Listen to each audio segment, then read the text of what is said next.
And what I've come up with is a line between these two colors. My purpose now is to get a light value, a medium value between these two colors, and yet have that dark value. So that means with the tip of my brush, I want to blend those colors together, and you can see that my brush is going over and over that line gradually until those colors are blended together. I'm allowing the paint to mix on the tip of the brush. So I have a light on the right, a mixture of the two values in the middle, and yet my dark is still there. Now you can see how I'm gradually working back and forth across that line and allowing the brush to mix those colors. So I should have a light, a medium, and a dark. Okay, now I need a lighter value over here to complete my picture. So I'm going to color place this color, which is lighter in value, on the right. And once again, I've come up with a light and a dark. And my purpose is to get a medium value between these two colors. And I'm going to do that simply by stroking over and over and over that line until my brush has blended the light and the dark together. And I'm gradually moving to the left into the dark and to the right into the light. See how that brush is doing all the blending? Now I'm not taking this brush that's in the dark and putting it back here, or I carry dark paint over there. What I'm gradually doing is I'm gradually allowing the brush to mix the paint. Now, that looks pretty good. In the overall picture, I see a light, a medium, and a dark.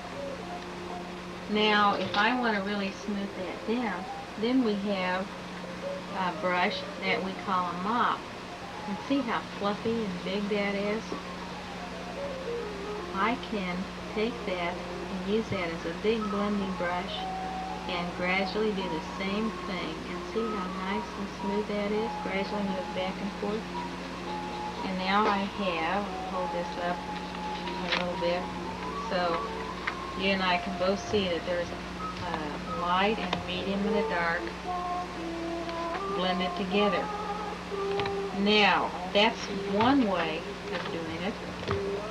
The other way would be to take, well, I think I'll add a little bit of color to this. So we have a different, is to cover the whole area with a basic color.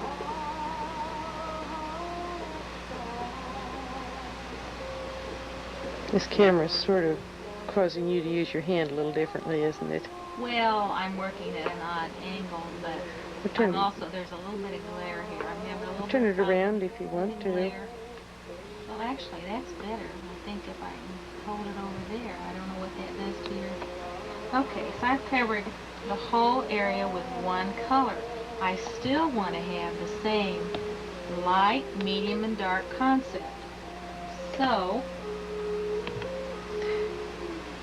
Could I just interrupt you for Sure. 1 minute?